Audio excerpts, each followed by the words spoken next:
Antes de iniciar con la estructura de la sesión de hoy, ¿puedes hacer una pequeña presentación, Isai?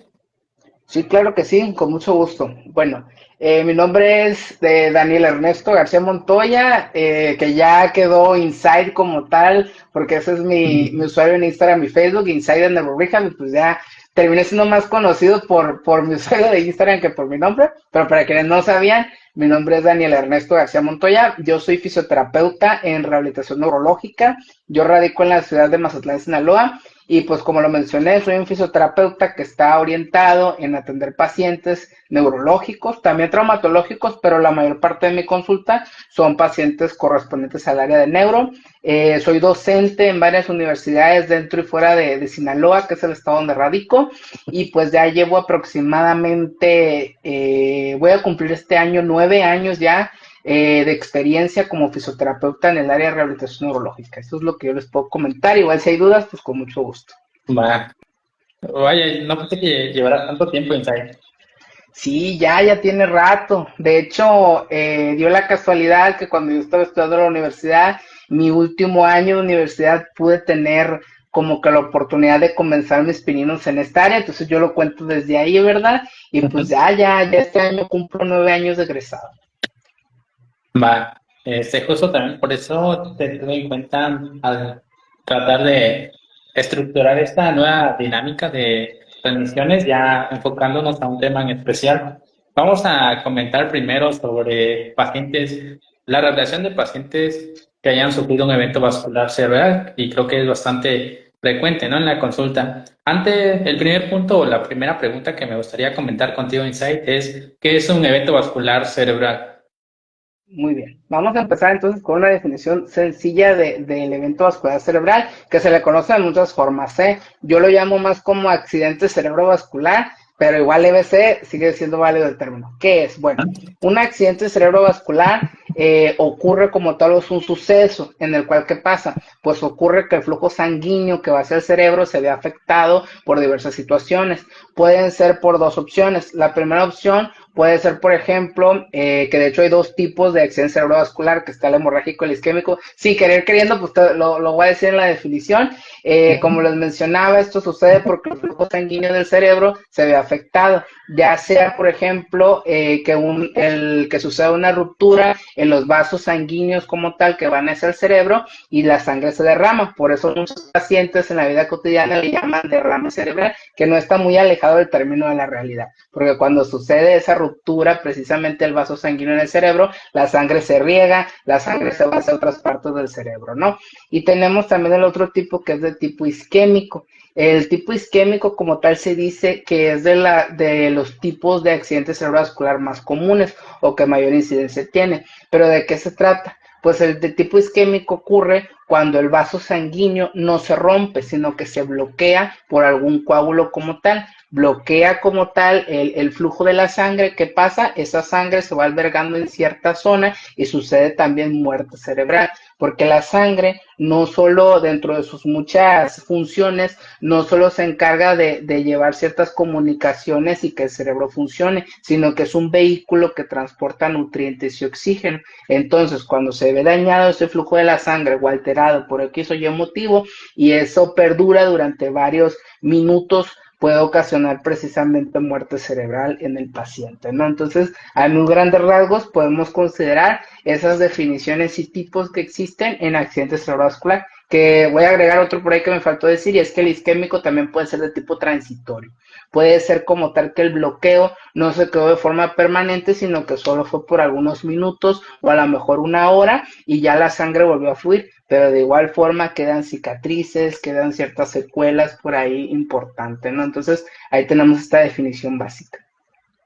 Sí, sin duda está bastante clara en cuanto a la definición que da sobre evento vascular cerebral o ACV, ¿no? Como dices, los dos contracciones o siglas, pues son lo mismo, ¿no? O son sinónimos como tal.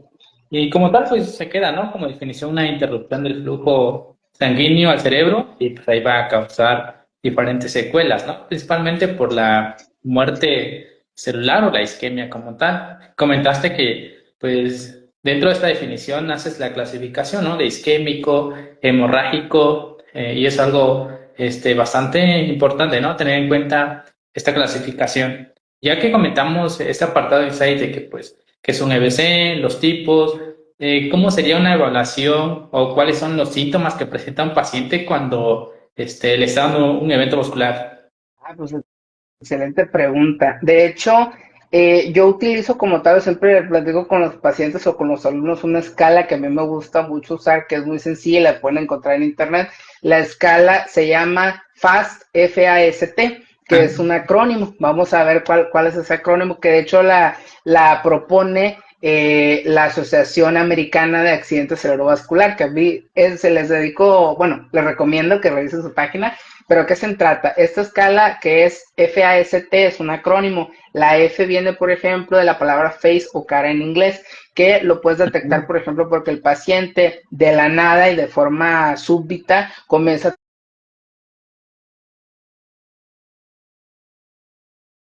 el dropping, que el labio se cae, el labio caído precisamente puede estar acompañado del ojo.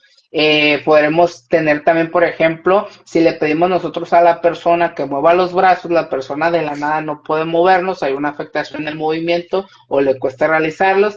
Tenemos también, por ejemplo, la S viene de speech o discurso o habla en inglés, que si nosotros le pedimos a la persona que hable, no puede comunicarse, su lenguaje no es claro, incluso puede decir palabras que no están de acuerdo a la respuesta a la pregunta que le estamos realizando. Y la última es la T, que es la más importante, que la T viene de time o tiempo en inglés, que es ya agarra el celular y llama al 1111, llama en este momento para recibir ayuda. Es una clasificación o una escala muy sencilla de aplicar, pero aquí voy a hacer la aclaración. De estas características que dije, no es necesario que el paciente cumpla con todas. Con que cumpla una de ellas, tú ya nomás ves una de esas, pum, agarra el teléfono y llama de verdad a una ambulancia, porque en ese momento puede estar pasando muy probablemente en la persona un accidente cerebrovascular, y aquí los minutos cuentan muchísimo, tanto para, mientras más rápida sea la atención como tal del paciente, obviamente su vida se va a preservar, que es lo más importante, mantener al paciente con vida, pero también si nosotros lo llevamos lo más rápido posible por atención médica, reducimos mucho que se instauren secuelas en el paciente, ¿no? Que eso pues obviamente a nosotros nos va a beneficiar en el tratamiento de rehabilitación con el paciente. Sí, súper bien, y me gustó que hayas brindado estos puntos, ¿no? De las siglas PAS, porque sí es cierto, ¿no? Que en la universidad tenemos como que clases sobre paciente con evento vascular cerebral o neurológicos, y te hablan de la escala de Cincinnati, ¿no? También es lo mismo. También Entonces, es lo mismo. evalúa los mismos puntos, solo que pues no tiene lo del tiempo o la acción, ¿no? De la llamada a emergencia. Es muy importante, ¿no? Como decías, una caída parcial, debilidad en los brazos y dificultad para comunicación, ¿no? Creo que son los 3 puntos que deben tener claros los fisioterapeutas para identificar si un paciente está sufriendo un evento vascular cerebral. Tal vez si no lo vemos como que en clínica, ¿no? Es porque pues el paciente ya llega después de el alta hospitalaria o durante el hospital, pero es importante tener estos conocimientos de base. Ya comentamos este apartado, ¿no? De cómo identificar los síntomas de un paciente con evento vascular cerebral, pero algo también que he comentado durante este año y el año pasado es la prevención, ¿no? Y aquí viene un punto importante, ¿no? ¿Cuáles son los factores de riesgos principales que tienen estos pacientes que desencadenan un EBC, Insight? Ok, excelente pregunta, porque también junto contigo pienso que la prevención es lo más importante, ¿no? Si bien en la medicina, pues todo por ahí es un azar, ¿no? Hay personas que cumplen con los factores y no les pasa nada, y hay otras que con lo que cumplen tienen, pero algunos de los factores más comunes que pueden desarrollar un accidente cerebrovascular en un paciente, pues tenemos primero las enfermedades crónico-degenerativas en pacientes que no están bien controladas o a veces ni siquiera detectadas. En México hay mucha incidencia de pacientes que ni siquiera saben que tienen hipertensión, que ni siquiera saben que tienen diabetes, y ni siquiera por cuántos años. Entonces ahí ya marcamos una caja muy importante de que eso es un factor de riesgo pues bastante latente en que un paciente de desarrollo presente una accidente cerebrovascular. Otra cuestión que tenemos por aquí incluso es la apnea del sueño. También pasa en muchos pacientes en México que la tienen por niveles de obesidad o sobrepeso en esta parte. El hecho de la apnea del sueño, pues digamos que en la noche tu sueño no es reparador y vienen muchas complicaciones porque literalmente la oxigenación no está llevando al cerebro como debería. Entonces, esa es otra muy común. La presencia también es muy alta en pacientes que tienen poca o nula actividad física, que también en México es muy común porque curiosamente aquí en México vemos el ejercicio como un castigo y no es así. O sea, cuidar nuestra relación con el ejercicio es entender que moverte no es un castigo, no es algo que haces por haber comido el día algo que te gustaba, sino es algo que haces porque tu cuerpo lo puede hacer y te da bienestar, ¿no? Entra también la edad, por ejemplo.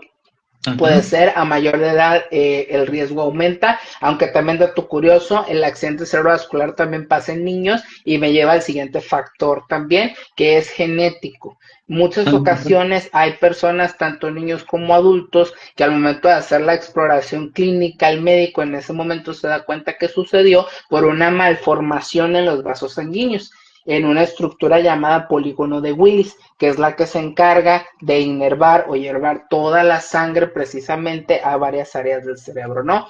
Y tenemos mi favorita. ¿Cuál es mi favorita? Porque veo que es mucha incidencia. Pues también tenemos por las famosas toxicomanías, que es por el abuso de sustancias, por ejemplo, el alcohol, el tabaquismo, e incluso también puede ocasionar por eventos o traumatismos muy grandes, ¿no? También se puede desencadenar un choque automovilístico, en especial con motociclistas, etcétera. Entonces, estas son algunas de los factores de riesgo, y también se me olvidó mencionar uno que son las cardiopatías, que también aquí entra una persona con algún tipo de situación a nivel de salud del corazón, pues también entra en un factor de riesgo, y pues esas son como que las más importantes.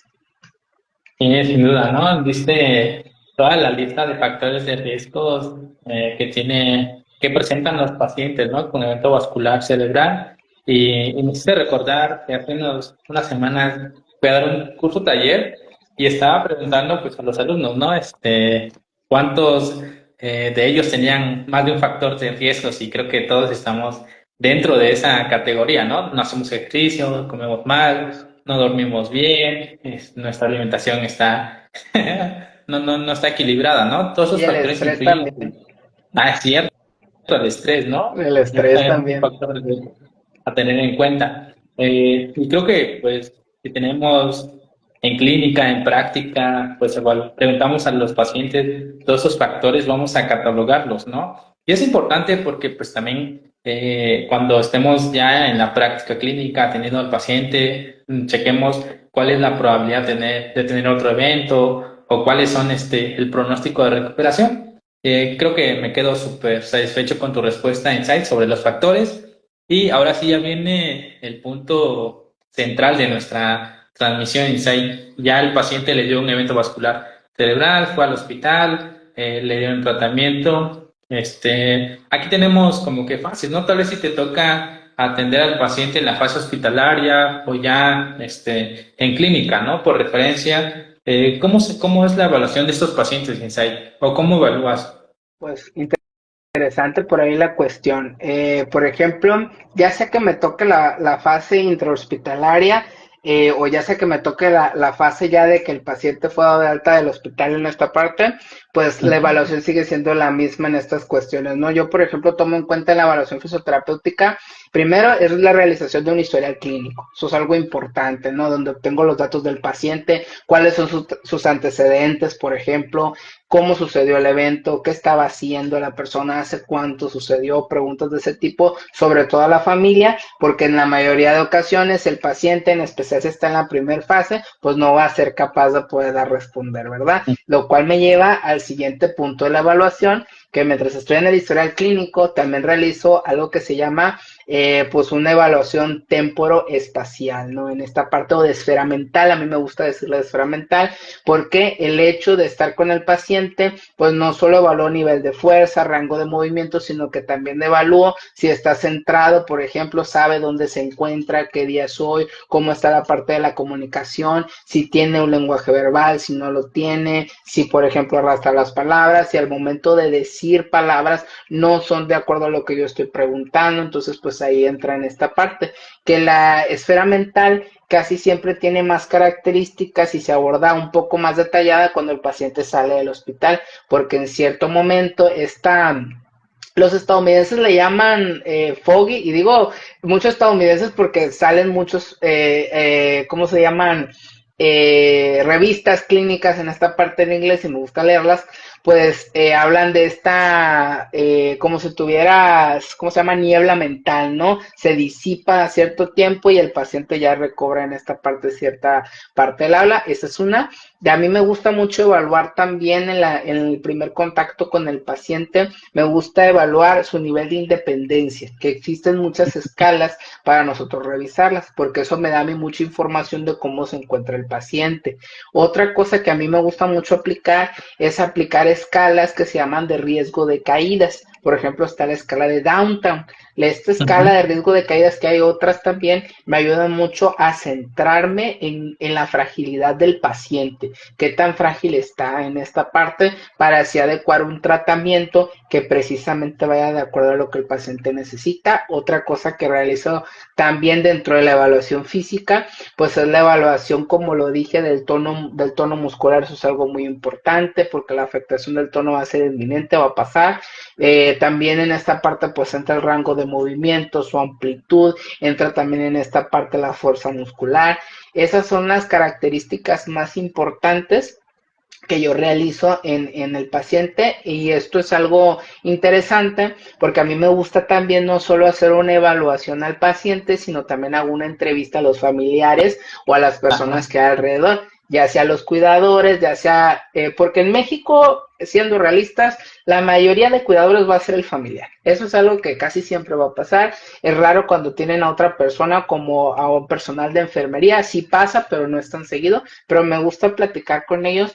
Por ejemplo, siempre les pregunto a la familia, tú como cuidador, ¿qué es en lo que más te cuesta trabajo en el cuidado del paciente? Y ellos te dicen, no, pues me cuesta trabajo girarlo, me cuesta trabajo cambiar el pañal, me cuesta trabajo darle medicinas, que coma, etcétera. Entonces, eso es importante porque también me ayudan a estructurar un tratamiento que obviamente el beneficio es para el paciente, pero también ayudan a que el cuidador intervenga, se sienta parte y también pues él tenga beneficios, porque el paciente mientras más independiente sea, pues menos ayuda va a necesitar por parte de las personas de su alrededor. Entonces, eso es en lo que yo me centro, y con toda esa información, que es un chorro, porque a veces en las evaluaciones me tardo más de una hora, a veces me tardo hora y media, 2 horas incluso en todo esto, pues eso me permite toda esa información hacer un tratamiento que realmente sea de acuerdo a lo que mi paciente necesita, con objetivos a corto, mediano y largo plazo. Súper bien estructurado tus puntos de evaluación, ¿no? Ahora que comentas esto de evaluar como el estado neurológico, ya sea que el paciente esté en el hospital o ya en su casa, sobre las tres esferas, ¿no? Tiempo, espacio y lugar. Creo que, no sé, pero es poco frecuente que un fisioterapeuta lo evalúe específicamente, ¿no? Creo que lo tienen más los fisios neurológicos, más inculcado, ¿no? En su evaluación. Pero es importante porque, pues, tal vez si le preguntas, ¿no? Que tal vez si piensa que está en su casa y está en el hospital, ¿no? Después de 2, 3 días que no responde. El otro punto que me gustó de tu respuesta fue el nivel de independencia, ¿no? Pocos, tal vez si no lo tenemos como tanta cohesión, pero tiene influencia en el pronóstico, ¿no? De recuperación del paciente, porque, pues imagínate, ¿no? El paciente después de un evento vascular cerebral puede mover un brazo, una pierna, tú le tienes que indicar, ¿no? ¿Qué es lo que sucedió? ¿Cuáles son los síntomas? ¿Cuáles son las secuelas? Todo lo que va a afrontar el paciente en su proceso de rehabilitación. En cuanto a esas evaluaciones, pues todos tenemos que hacer eso, ¿no? Tenemos ya como cuestionarios específicos para identificar, ¿no? También estos pacientes, comentaste, ¿no? La evaluación de el riesgo de caídas. Y hace rato cuando comentaste lo de las siglas de paz y factores de riesgos, dijiste, ¿no? Que la edad es un factor de riesgo a tener en cuenta y también esto ligado al tiempo, ¿no? De respuesta o intervención, porque mientras más tiempo pasa el paciente en este lapso de isquemia cerebral, pues más serán más las secuelas que presente, ¿no? Y si es un adulto mayor, pues ya tener un peor pronóstico. Creo que vamos intercalando poco a poco todos los puntos, ¿no? En cuanto a factores de riesgos, pronóstico, evaluación. Y al final, creo que como todos fisioterapeutas, nos enfocamos a evaluar rango de movimiento, tono muscular, fuerza, resistencia. Creo que eso va de cajón, ¿no? Tenía esta pregunta para el final, ¿no? Sobre cómo influye el cuidador en la rehabilitación del paciente. Y es súper común lo que comentas, ¿no? Que el que se chuta el rol, pues es un familiar y pues al rato vamos a comentar de cómo afecta esto a la familia, ¿no?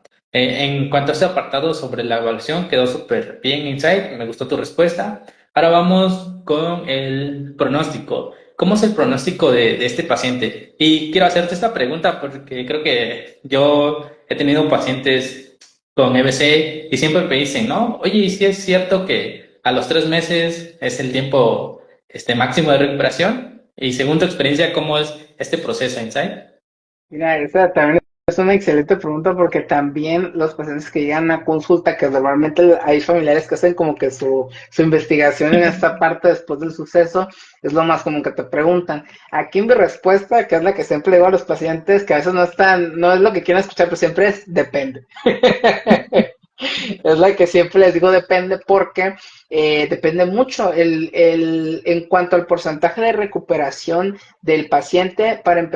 Pues algo muy importante, cada paciente es súper diferente porque también influye su nivel de lesión, dónde fue la lesión, dónde se ubica como tal, el tiempo de respuesta, tú mismo lo dijiste. Incluso he tenido pacientes que, por ejemplo, duraron un día entero, o sea, que les sucedió derrame cerebral o el accidente cerebrovascular en su casa, acostados porque viven solos, porque nadie los encontró o porque su familia no se le hizo raro que la persona duró un día completo sin levantarse de su cama y en su cuarto. O sea, influye mucho en esta parte y depende también precisamente del abordaje que le demos y el enfoque. Porque mucha literatura sí nos dice, eso es algo interesante, nos dicen de que la ventana terapéutica es de 3 meses, que es los primeros 3 meses posterior a la lesión. Sí, es donde mucha literatura nos dice que es donde más avance tenemos, pero aquí hay un punto importante a tomar en cuenta. El avance después de esos meses sí se puede dar, solo que se necesita precisamente de más estímulos y el compromiso por parte del paciente va a aumentar mucho más, ¿no? Si desde un principio hay una charla que a mí me gusta tener con los pacientes en esta parte es que el pronóstico dependerá de cada paciente. ¿Por qué? Porque depende del nivel de compromiso del paciente, de la familia y del cuidador, porque somos un equipo, ¿no? Hay pacientes que no pueden costear, en mi experiencia clínica, terapia 3 veces a la semana o diario, pero hay que hacer lo que se pueda con lo que se tenga y ahí es donde me encanta. Por eso, esa es la razón, que la familia o el cuidador forme parte del tratamiento y entiendan en qué dirección yo voy, porque cuando los haces partes, ellos también entienden la importancia de lo que estamos haciendo, ayudan al paciente. Por lo tanto, un paciente que está motivado, que tiene ayuda, que entiende su lesión y sus familiares también, es un paciente que no lo van a soltar de la mano y es un paciente que sí o sí va a tener un nivel de recuperación, un porcentaje muy bueno, porque las personas no lo van a dejar de lado y va a tener la atención que necesita, ¿no? Ujú. Pero te digo, siempre depende. Sí, sin duda, ¿no? Tiene como que esta idea o esta información que ya sea que lo hayan visto, no sé, en televisión, en redes sociales, o un familiar le habrá dicho, ¿no? En 3 meses es como que el tiempo de recuperación, pero no, como comentaste, depende de muchos factores externos al paciente e internos, ¿no? Algo en cuanto a la parte interna, algo que quisiera retomar es, pues también, ¿no? El nivel de lesión, qué parte del cerebro fue donde sufrió más isquemia, porque pues ahí también tenemos como que todas esas funciones, ¿no? Del habla, del movimiento, de la comprensión en cuanto al lenguaje, eso influye mucho, ¿no? Y también otro punto que comentaste, ¿no? Y lo dijimos al inicio, ¿no? Identificar cuando un paciente tiene un EBC para llamar a la ambulancia y llevarlo al hospital, porque pues mientras más tarden en llegar al tratamiento hospitalario, pues va a tener más secuelas. Yo también tengo un caso, una experiencia, ¿no? De un paciente que estuvo 3 horas hasta que lo llevaron sus familiares al hospital. Y el paciente pues, ya tenía 63 años, quedó en cama, pues quedó con hemiplegia, le hicieron traqueo, tuvo neumonía en el hospital, todo se complicó, ¿no?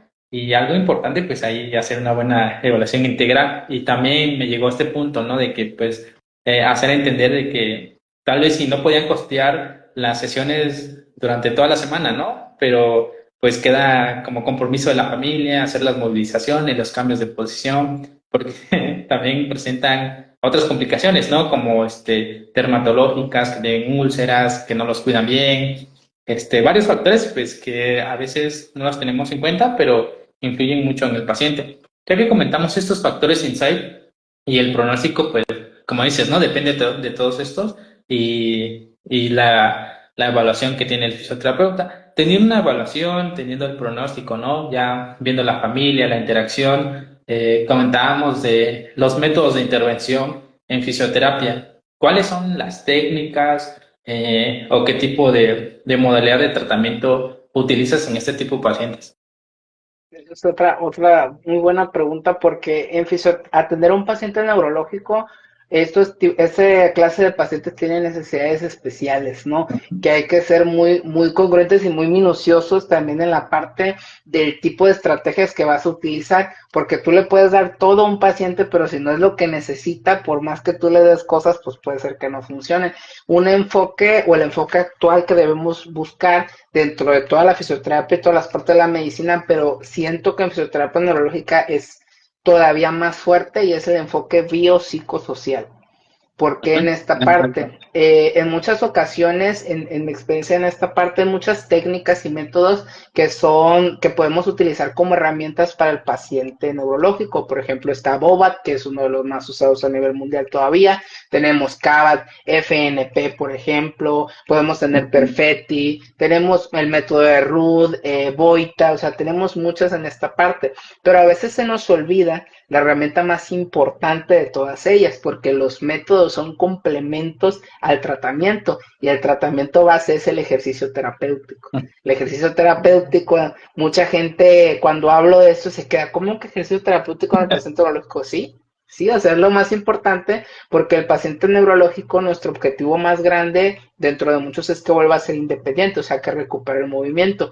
No podemos recuperar movimiento si le damos todo menos la experiencia de moverse porque la experiencia de moverte te genera aprendizajes a nivel propioceptivo, te genera también que tu cerebro busque estas nuevas rutas de comunicación o de aprendizaje precisamente, entonces el uso de estos métodos está bien y lo puedes realizar la consulta en la terapia sin problema, pero cometemos a veces el error de pensar que es lo único que existe para tratar al paciente y se nos olvida la herramienta más grande universal de nosotros, que es el ejercicio terapéutico, lo demás complementan. Siento que es importante para poder seleccionar cómo va a ser tu tratamiento y las herramientas, siento que es muy importante trazar qué objetivos tienes. Si tú no tienes objetivos, pues va a ser más difícil seleccionar. Tú puedes tener todas las técnicas a tu disposición, pero si no sabes qué quieres lograr, en qué tiempo, qué características quieres que el paciente cambie o mejore, va a ser muy difícil el hecho de que tú puedas trazar un tratamiento que funcione, ¿no? Entonces, existen muchos métodos, muchas situaciones, pero mi recomendación en la práctica, y eso lo puedo demostrar en mi experiencia clínica, es el ejercicio terapéutico, es lo mejor que hay porque el hecho de que el paciente neurológico se mueva genera información, genera aprendizaje, genera también rutas, por ejemplo, sensoriales, porque hablar de movimiento es hablar de sensaciones. Y el paciente neurológico es un buscador de sensaciones. A él le encanta lo que tenga que ver con eso. Entonces, entendiendo toda esta parte, podemos llegar a la respuesta de muchas situaciones, ¿no? Entonces, considero que esas son las partes más importantes en el tratamiento o en todo el abanico de posibilidades de la atención del paciente neurológico. Sí, sin duda, ¿no? Algo que caracteriza a un fisioterapeuta pues es el movimiento, recuperar la funcionalidad. Y creo que pues esas técnicas, estos métodos ya con un nombre, ya titulados, pues al final de todo, ¿no? Es movimiento, es movilización, que el paciente intente hacer ciertas posiciones, que intente mantener el equilibrio y independientemente de que tenga un nombre, la técnica, pues estás moviendo al paciente, ¿no? Y es lo más importante. Obviamente, teniendo como dijiste hace rato, ¿no? Objetivos, que logre el paciente, qué es lo que intentas hacer, ¿no? O mantener después de un evento vascular cerebral. Algo también importante que es bueno comentarlo acá, ¿no? Y creo que en anteriores transmisiones ya le habíamos platicado, ¿no? Sobre esta ventana terapéutica que genera, que se genera después del evento vascular cerebral y a través del ejercicio se puede lograr es la neuroplasticidad, ¿no? Una reeducación del paciente, los movimientos, porque es lo fundamental, ¿no? Sí, precisamente.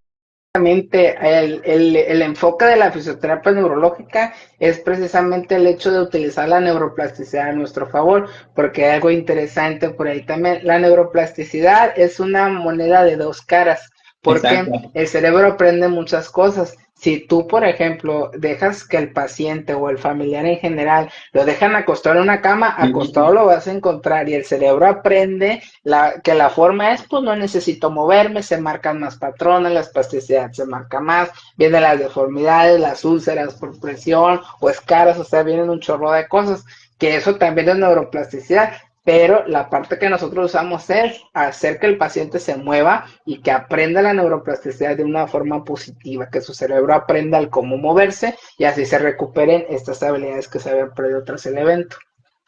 Exacto, ahí está la respuesta del por qué los pacientes llegan a este nivel de rigidez, de aumento del tono, de una alteración en cuanto a la coordinación, equilibrio, ¿no? Por el tiempo que ha estado en cama, que está inmóvil, y es bastante recomendable dar este tipo de información de que pues un paciente después del evento sí o sí se tiene que empezar a mover, tal vez si no lo pueda realizar de manera activa, ¿no? Sino asistida, por eso está el fisioterapeuta, el enfermero en el hospital, que lo va movilizando, ¿no?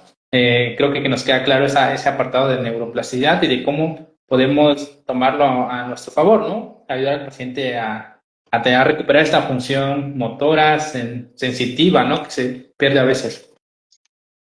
Y sí, precisamente, de hecho, entender todo esto también nos ayuda a entender porque el paciente neurológico es un paciente también que si deja el tratamiento es muy Ah, probable que las habilidades las pierda rápidamente, pues porque te digo, la neuroplasticidad para que esté activa necesita estarla trabajando constantemente, movimiento, movimiento, movimiento, movimiento. Si el paciente pausa el tratamiento o lo deja, siempre es bien común que pierdan todas esas habilidades y el problema es ese, se pierde más tiempo, volver a comenzar y es ahí donde está la situación, ¿no? Que lo hace tan complejo. ujú. Sí, imagínate que ya este paciente hubiese tenido un periodo de inmovilidad, ¿no? Llegas tú, haces las sesiones un mes, después dejan el tratamiento, no lo mueven, vuelve a recaer el paciente, ¿no? Porque algo que también es bastante frecuente es la poca adherencia al tratamiento fisioterapéutico, ¿no? Creo que te ha tocado como experiencia, también a mí, que tal vez si vas 2 veces a la semana, después una, te dejan, te llaman. Solo cuando se les complica. Sí, y esa es otra situación que hay. De hecho, en esta parte, ahí en la experiencia profesional, yo soy muy claro desde la primera sesión con los pacientes, ¿no? Tanto agarro al familiar, agarro a la persona que esté ahí y el hecho de hacerles entender que somos un equipo y el hecho también de que siempre les comento, si ustedes no externan sus dudas, ¿cómo los puedo ayudar? O sea, una persona que no sabe qué tiene, que no lo entiende, pues no va a ver el por qué lo estamos haciendo y no va a entender la importancia de todo. Entonces, a veces mis evaluaciones en lo personal me tardo mucho en la primera consulta porque me gusta que la familia tenga muy en claro ese rol, pues, y el hecho de decirles, el paciente va a tardar lo que tenga que tardar porque cada cuerpo es diferente. Yo por más estímulos que le dé, obviamente voy a buscar su beneficio y que sea lo más rápido dentro de lo posible dentro de mis manos, pero también hay que darle tiempo porque el cerebro necesita procesar el sistema nervioso todo lo que está pasando tras el evento Y siempre se los digo, van a haber sesiones que el paciente, pum, pues de la nada hace cosas bien chidas, bien Mm, rápido,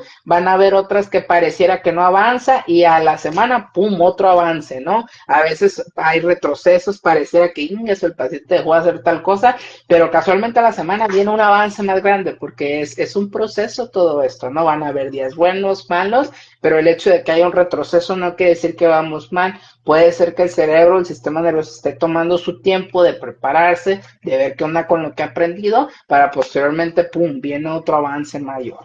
mm. Sin duda, ¿no? Tener en cuenta de que el proceso de rehabilitación no es lineal como tal, puede No. tener como que estos días positivos, días negativos, todo influenciado por el estado del paciente, todas las condiciones externas o internas, ¿no? Porque hace rato comentaste este apartado de que, pues, a veces el paciente después de un EBC como que tiene estas alteraciones psicológicas, depresión, no se siente bien, se siente triste, ¿no? Sus familiares ahí influyen bastante en la recuperación. Y retomando el punto que dijiste hace rato, ¿no? De que el tratamiento depende de un enfoque biopsicosocial, ¿no? Teniendo en cuenta lo que dijiste hace rato, ¿no? Que no solo te enfoques a hacer preguntas al paciente, al familiar, a hacer un buen interrogatorio, una buena historia clínica, sino también tener ese apartado, ¿no? De que los familiares, el paciente externe sus dudas y tú las resuelvas. Creo que es un punto importante en la primera sesión. Sí, precisamente porque también ahí se detona el hecho de que el paciente y la familia confíen en ti. Entonces, eso es algo muy importante. El paciente neurológico se caracteriza por ser un paciente que necesita de mucho apoyo, en especial tú mismo lo dijiste, las situaciones en el estado del ánimo, la parte de la depresión, la parte de que es un evento traumático psicológicamente para todos, tanto para la familia como la persona que lo está viviendo, pues son hechos importantes. Y ahí es donde radica la importancia de hacer todo esto para que el paciente tenga una buena adherencia, porque construimos una relación paciente-terapeuta y el paciente ya siente el compromiso y entiende el por qué necesita comprometerse con su propio tratamiento. Justo ahora que estamos hablando de otros factores externos que influyen en la rehabilitación, y es un punto que pues quería retomarlo y como que darle la importancia en esta transmisión Insight, y sé que tienes bastante interacción, experiencias de cómo influye en la familia o el cuidador que apoya a estos pacientes, ¿no? A la adaptación del paciente post-EBC. Sí, precisamente esa es una parte muy importante porque como lo mencionamos, en muchas ocasiones o la mayoría de las veces el cuidador o el rol lo va a cumplir la familia. Casi siempre va a pasar así por las tradiciones mexicanas, por la parte económica, por muchas cuestiones, ¿no? Y eso es algo muy importante, el hecho de también trabajar con ellos para que formen parte del tratamiento, formen parte de este equipo que estamos haciendo, porque también el cuidador se siente escuchado, que eso es algo importante. Ser cuidador no es sencillo, ser cuidador es una labor muy difícil, es una labor que incluso nadie nos prepara si lo hacemos al hecho de un familiar. Y algo muy importante en esta parte es que su rol depende si el paciente continúa con esto o no. Por eso a mí me gusta en la entrevista o en la valoración brindar un espacio para que también el cuidador se sienta escuchado y sienta él también que yo lo quiero formar parte porque me interesan las necesidades que él está teniendo porque yo quiero facilitarle su trabajo. Y algo también importante en esto es que, uy, ahí sí te puedo mencionar la experiencia. La mayoría de cuidadores que me ha tocado interactuar desarrollan algo que se llama el síndrome del cuidador. Y el síndrome del cuidador en este caso, pues es que terminas quemado en este asunto porque el hecho de estar al pendiente 24/7 de las necesidades de una persona es muy difícil. Y es súper pesado, ¿no? Tal vez, y piensas que solo es movilizarlo, pero si ya no es independiente, tienes que bañarlo, darle sus baños de esponja, limpiarlo, todo es súper cansado. Después llega el cuidador a terapia, ¿no? Por dolor lumbar, dolor de Sí. espalda, lesiones, ¿no? Algo que me gustaría comentar como experiencia, y es esto, ¿no? Ya estando en práctica clínica es algo súper común que veas esto. Hace un mes también fui a ver a un paciente, exactamente no era de DBC, pero le estaba dando las indicaciones a la familiar y me dijo, no, voy a llamar a la enfermera y tú le das las indicaciones. Como que no quería estar en el proceso o ayudar a la rehabilitación. Digo, órale. Eso es un punto negativo en el proceso o en el pronóstico del paciente, porque influye bastante. Sí, porque no se está involucrando y pues no va a saber qué necesita el paciente, si va bien, si va mal. Y eso también hace que el familiar se genere expectativas que no son Ah, realistas, porque muchos también. familiares que hacen esto piensan que en una semana el paciente va a volver a caminar y pues es como de que no necesitas estar presente, necesitas estar aquí para que tú también entiendas como familiar que esto es un proceso y es un proceso que no va a ser lineal y que necesitamos todos participar y que cada quien haga su papel, porque si no, no vamos a ir en una misma dirección.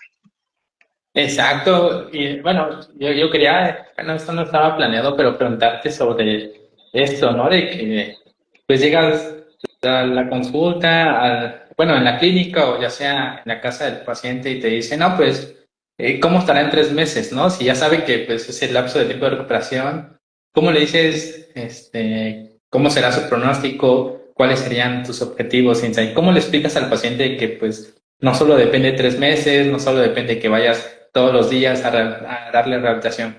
¿Cómo se lo explicas? Ok, también otra muy buena pregunta porque cada paciente hay una dinámica diferente que yo tengo con ellos. ¿Por qué? Porque me enfoco mucho, yo soy alguien muy observador, o sea, por naturaleza siempre he sido así, a veces no digo nada, pero observo muchas cosas, ¿verdad? Entonces, cuando llego por primera vez a la casa, porque casi siempre es a domicilio mi consulta con el paciente, me gusta mucho mientras estoy platicando, estoy haciendo preguntas, escuchar al familiar. Y ahí es donde de una, ellos te dicen cuáles son sus expectativas. O sea, te lo dicen con otras palabras, pero salen con eso de que no, es que yo escuché que fulanita, sultanita me dijo que a los 3 meses y que esto y el otro y acá, ya. Y yo los dejo que hablen, o sea, es la verdad, los dejo que hablen, que externen toda esa parte porque entiendo que son muchas dudas que tienen, entiendo que es un proceso muy difícil, entiendo que muchas veces el neurólogo no les explica muchas cosas, ¿eh? E incluso muchos de Ujú. ellos no les dijeron que fueran a terapia. Llegan por azares del destino porque el vecino, la comadre les dijo, pero no, muchas veces no llegan por indicación médica. Entonces, algo que yo intento con ellos es el hecho de que dejo de ladito un poquito el historial de mis manos y les digo, ¿sabes qué? Vamos a platicar un poquito. Y me meto por el lado primero de que tú como cuidador, ¿qué es lo que más difícil para ti? Y ellos se quedan así porque no se esperan que les preguntes a ellos, ¿no? ¿Cómo están ellos como cuidadores? El cuidador espera que le preguntes del paciente, pero nunca espera que le preguntes del mismo. Entonces digo, no, si ya sé cómo está el paciente, ya lo vi, ya todo, pero yo quiero saber tú como cuidador, ¿qué es lo que más batallas? ¿Qué es lo más difícil para ti? Se quedan. No, pues, de que no le puedo cambiar el pañal porque no sé ponerlo al lado. Ah, perfecto, y lo anoto. Ese es un objetivo que vamos a tener. Yo te voy a enseñar cómo tú tengas este posicionamiento con el paciente para que sea más fácil para ti. Y te voy a enseñar cómo lo traslades, te voy a enseñar esto y el otro para evitar que tú te lesiones. Y ahí viene mi frase mítica. En todos estos años la he dicho es, tú necesitas como cuidador estar bien, porque si tú no estás bien, tú no puedes cuidarlo a él o a ella, que es el paciente. Yo necesito centrarme también en ti, porque si tú te lastimas, si tú te lesionas como cuidador, aquí vamos a estar en un problema grandísimo, porque si tú, que eres el que te encargas del cuidado de esta persona, no te encuentras bien, esto no va a funcionar y va a ser algo insostenible. Y me gusta también con ellos el hecho de sentarme y así como te lo digo a ti, así se los explico, ¿no? Todo esto me siento, oye, fíjate que, por ejemplo, si el paciente es el papá y el cuidador es la hija, le digo, fíjate que tu papá, el señor tal y tal, cuando comienzas también a llamarlos por su nombre, ellos se quedan así también y te prestan más atención y te sienten más cercano, porque yo les he dicho, no porque tú veas que yo vengo a atender a tu papá, a tu mamá o esto, yo soy un ser intocable, no, pregúntame, si tienes una duda de algo, acércate, dime por qué, porque si esa duda sigue existiendo, no vas a entender el por qué estamos haciendo esto. Yo siempre les digo, a veces digo términos médicos porque se me salen, pero si voy muy rápido y no me entiendes, dímelo, yo siempre voy a buscar una forma de explicarte que tú entiendas, y eso a ellos los hace sentir más en confianza, porque en muchas ocasiones nadie les ha explicado nunca qué pasó.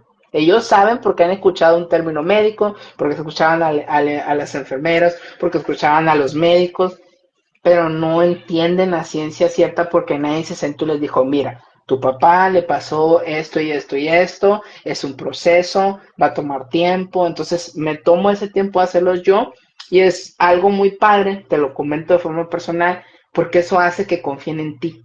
O sea, te ven como alguien que no solo sabes de lo que hablas, sino que también te ven como alguien en el que se pueden apoyar. Muchas ocasiones el familiar o el cuidador habla conmigo de manera privada y se derrumban ante ti, o sea, te dicen lo difícil que la están pasando, esto y el otro, y el hecho de estar con ellos me ven como un apoyo. Entonces, como me ven como un apoyo y yo estoy con ellos sin rajarme, como decimos aquí en mi rancho, pues ellos sienten el hecho de esa cercanía, esa interacción, y quieras o no, se adhieren al tratamiento. Mientras menos hables con tus pacientes, la adherencia va a ser nula. Mientras más hables con ellos, más los hagas sentir no en familia, porque no es el término, sino con esta confianza terapeuta-paciente, ellos entienden y se apoyan de ti, te ven como alguien al que sí pueden recurrir, que sí les va a contestar de una buena forma. Entonces, eso es como que mi receta de cocina, si lo quieres ver así, de lo que he descubierto en este tiempo, que he visto que me ha funcionado y sí he visto un cambio bien radical en que los pacientes sí terminan su proceso, sí lo terminan, sí están ahí de inicio a fin, porque te ven como alguien cercano. Sí, eso de trabajar las expectativas, no solo del paciente, sino de los familiares, pues ayuda a la adherencia, porque si en la primera sesión no dejas claro tus objetivos, pues va a estar un poquito complicado, ¿no? Que se lleve a cabo todo el proceso de rehabilitación. Y creo que a ningún familiar le gustaría escuchar, no, pues depende de varias cosas, no, también hay que ser claro de lo que queremos comunicar. Creo que es un buen tip o un buen consejo para, Claro y no solo conciso. pacientes con EBC, sino para todos, ¿no? Trabajar las expectativas, trabajar los objetivos, especialmente funcionales, ¿no? Que ayuden más a la familia, al paciente.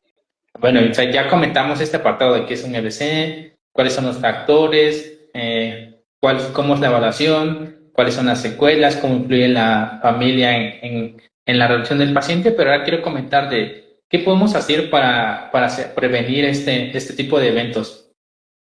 Ok, ¿qué podemos hacer para prevenir? Primero, mi recomendación más genuina en esta parte es realizarnos chequeos de salud constantemente, no dejar de ir a nuestras citas con el médico. El hecho también de tener esta atención a nosotros mismos nos hace detectar estos focos rojos a tiempo y poderlos tratar sin ningún problema, ¿no? Porque en muchas ocasiones o en la mayoría de veces las enfermedades crónico-degenerativas son silenciosas, se caracterizan por eso y no te das cuenta ni sabes que las tienes en muchas ocasiones hasta que no vas al médico, te mandan a hacer un chequeo, un examen sanguíneo o incluso normalizamos como todos los seres humanos sentirnos mal y sentirnos mal no es normal, ¿sabes? O sea, siempre que hay algo de eso. Entonces, ese es un factor. El otro también en esta parte es el manejo del estrés, que pienso que ahorita en la actualidad ese es el mayor foco rojo que hay. Obviamente, aunado a la alimentación y todo, pero cuando hay una situación de estrés, de salud mental que es muy latente, es un freno de mano bien cañón que va a estar hasta que no lo atendamos, las demás cuestiones van a ir mejorando. ¿Y qué más te puedo mencionar en esta parte? Si tenemos diagnosticadas ya cualquiera de este tipo de enfermedades, yo siempre le digo a mis pacientes, no es el fin del mundo. Pero sí va a ser el fin del mundo si no realizas tu tratamiento como debe de ser. Ahí sí va a ser el fin del mundo. Si las tienes, no, o sea, hay formas de controlarlas, de vivir una vida saludable después de y reducir la incidencia o que pudieras desarrollar una accidente cerebrovascular en estos factores de riesgo. Aunque yo siempre le digo a los pacientes, porque la duda que más me dicen es, ¿por qué le pasó esto a él o a ella si era deportista? Porque he tenido pacientes que han sido deportistas. O sea, en esta Ajá. parte y que se han caracterizado por llevar un buen estilo de vida de la forma más sana posible y aún así les pasa. Yo siempre le digo a los pacientes, todo en la medicina como tal es un azar. Hay pacientes que cumplen con todos y más de los factores de riesgo y nunca lo desarrollan. Hay pacientes que con uno que tuvieron en un solo momento, eso sucedió, es lo que es en esa parte, no hay forma de haberlo previsto en alguien que era clínicamente sano, pero esa es mi recomendación, hagan sus chequeos, por favor. No es el fin del mundo si tienen enfermedades crónico-degenerativas, se pueden manejar sin problema. El movimiento y el ejercicio no es un castigo como nos han hecho creer desde niños, que es algo que hacemos cuando comemos, no es así. El ejercicio es como tal una puerta para podernos mover, para podernos conocer a nosotros mismos y es un regalo el poderlo hacer. Entonces eso. Y pues mi recomendación médica o clínica, bueno, no médica, clínica sería, déjense de toxicomanías, por favor, no fumen, no tomen, no ingieran sustancias. Está muy difícil ese aspecto en muchos casos, ¿verdad? Por el contexto, pero esas serían como que las cosas que puedes hacer para prevenir que se pueda presentar a un accidente cerebrovascular y el hecho también de entender que el hecho que pase un accidente cerebrovascular tampoco es el fin del mundo si nosotros sabemos cómo actuar, si nosotros tenemos esta información, es más sencillo que para nuestros familiares o la persona que lo pase en nuestra familia tenga un buen índice de recuperación, el hecho de actuar rápido, el hecho de tener una adherencia al tratamiento. Muchos pacientes sí se recuperan al 100% o al 90% si llevan estos aspectos y es importante verlo porque estamos acostumbrados a ver pacientes neurológicos y pensar que nunca se recuperan. Sí se recuperan, solo que toma tiempo y es importante que los demás factores estén presentes. Hay muchos casos de éxito en pacientes con accidente cerebrovascular, son muchísimos. Y es importante también hablarlos porque la familia está desesperanzada, porque cuando has conocido a un paciente que tenga un buen referente de esto, casi nunca, la verdad. O sea, te llegan desolados diciendo que el mundo se les acabó con justa razón. También, ¿verdad? No, no lo hago menos, pero también es importante hablar de que si hay tasas de éxito, si hay muchas cosas que se pueden hacer y todo cambio es bueno porque nos va a ir en dirección precisamente a alcanzar objetivos más grandes. Por eso los tratamientos tienen que tener a corto, mediano y largo plazo objetivos chiquitos. Cuando los cumples te permiten alcanzar más grandes. Ningún tratamiento en este aspecto o ningún avance es chiquito, no, todos en conjunto nos llevan a alcanzar cosas más grandes, ¿no? Entonces, me desvié un poco de la pregunta, pero me inspiré en esa parte, así que él lo tienes. Entonces, pues, en cuanto a estos puntos de cómo prevenir un evento vascular cerebral, ¿no? Creo que todos podemos iniciar con los factores modificables. Si tú lo recalcas, ahora que comentas, ¿no? No al tabaco, no a las drogas, no al consumo de alcohol. Esos son puntos importantes para los jóvenes, ¿no? También tenemos, pues, disminuir el sedentarismo, la obesidad, la alimentación. De ahí, pues, hay factores que no podemos modificar, ¿no? Como la edad, el sexo, los genes hereditarios, pero tenemos este punto de partida que ahora que estamos un poquito jóvenes, ¿no? Ya tenemos que preocuparnos por el futuro, ¿no? Tener una buena salud cardiovascular y todo eso.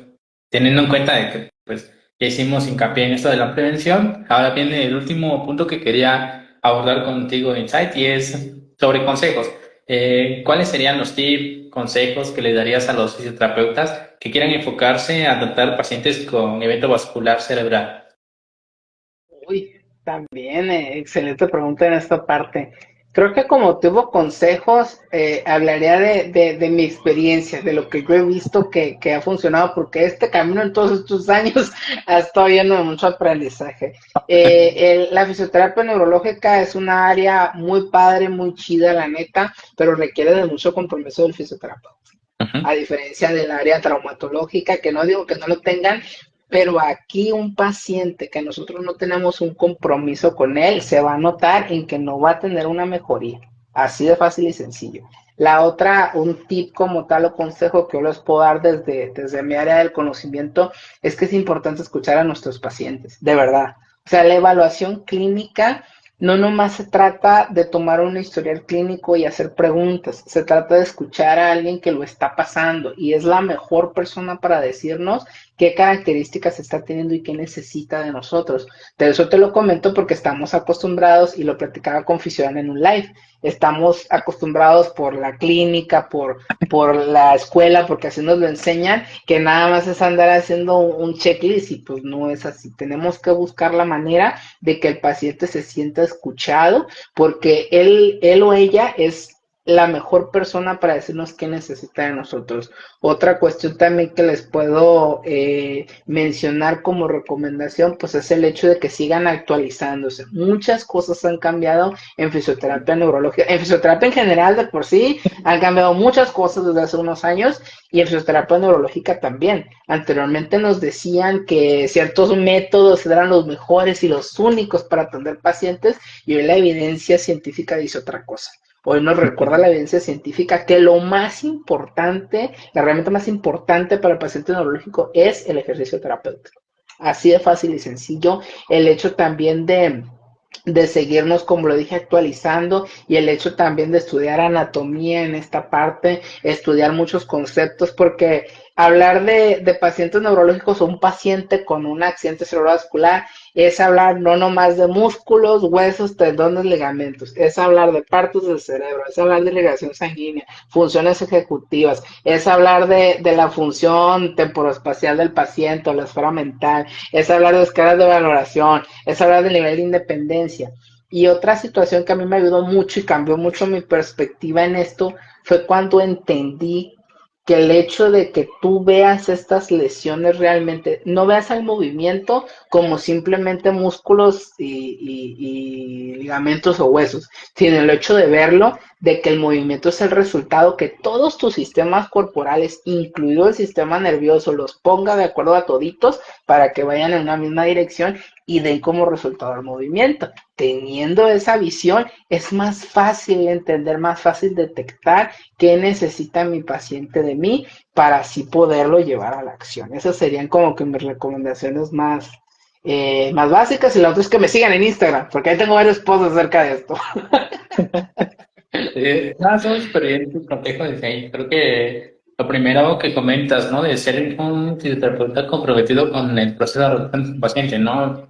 Luego, esto va ligado, ¿no? Con el segundo consejo que dices de mantenerte siempre actualizado, leer lo que ya está comprobado que es más efectivo en los pacientes. También tenemos otro concepto, ¿no? Es cuanto a educación del paciente, del familiar, de la escucha activa, ¿no? Que también comentábamos en otras transmisiones. Y al final, ¿no? Todo esto se integra para que pues es un buen servicio a tu paciente. Creo que me quedo te quedó súper bien este apartado, ¿no? De consejos y tips. Ya con esto terminamos los puntos que quería abordar Insight. Igual nuevamente te agradezco que hayas participado en esas transmisiones, en esta dinámica. Es como te dije hace un año, ¿no? Que íbamos a cambiar la dinámica, ya no solo era como conocer el proceso de formación, sino pues ya enfocarnos ya en un tema específico y contigo quería abordar en este apartado de fisioterapia neurológica. ¿Qué te pareció esta nueva dinámica, este cambio? Pues fíjate que se me hizo muy padre. Para las personas que lo están escuchando, Raz por ahí comentó algo muy cierto, es que yo había estado invitado en otras transmisiones anteriores, digamos que en la primera temporada de su podcast. Entonces, esta nueva dinámica me pareció muy chida, muy acertada, sobre todo muy orgánica también, porque siento que es una plática muy fluida y sobre todo una plática que ha dejado bastantes ideas clave, que eso es lo más importante de todo esto. Entonces, yo encantado, la verdad, y muy feliz de haber estado aquí una vez más. Nice. Entonces aquí lo dejamos y nos despedimos. Hasta luego. Nos vemos, gracias. Adiós.